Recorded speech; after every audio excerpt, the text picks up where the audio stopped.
The graph highlights a growing disparity between food inflation and stagnant middle-class wages in India over the past decade. While food prices have nearly doubled, middle-class earnings have barely increased only 0.4% per annum, leading to reduced real income and purchasing power for this segment. What are the reasons? 1. Jobless growth. Much of India's GDP growth has come from capital-intensive sectors, like tech and finance, which do not create enough middle-class employment. 2. High food inflation. Climate volatility, supply chain disruptions, MSP hikes, and global price shocks have pushed up food costs. 3. Urban cost of living.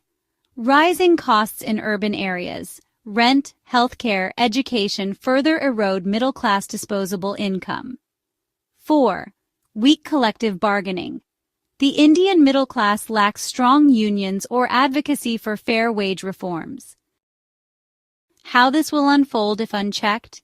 If this trend continues, the following adverse developments will follow. 1. Reduced consumption. The middle class may cut discretionary spending, slowing down the economy's consumption engine.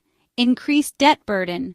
To maintain lifestyles, many may rely on credit, leading to financial stress and defaults. 2. Social discontent.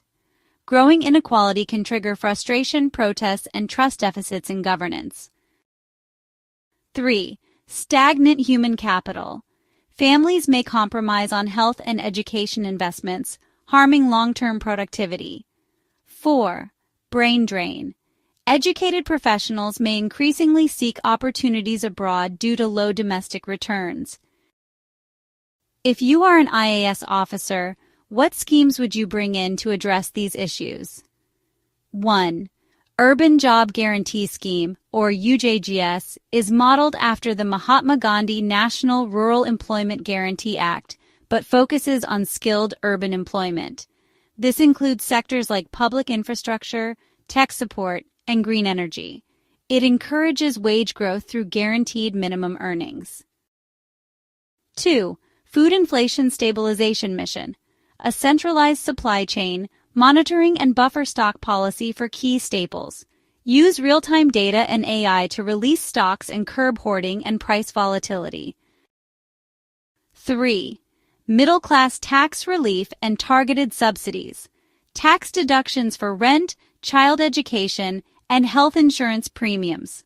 Introduce direct food inflation-linked allowances for middle-income earners below a certain threshold. 4. Formal sector wage code enforcement. Mandate inflation, indexed wage growth in formal employment contracts. Introduce transparent wage audits for companies employing more than 100 people. 5. Middle Income Livelihood Investment Fund, or MILIF, a government-backed equity or low-interest loan fund for middle-class entrepreneurs, freelancers, and gig workers. Encourage self-employment with insurance and pension support. Did you observe low wages and living standards in your area? Can you list 5 observations from your day-to-day life how wage stagnation impacts the living standards?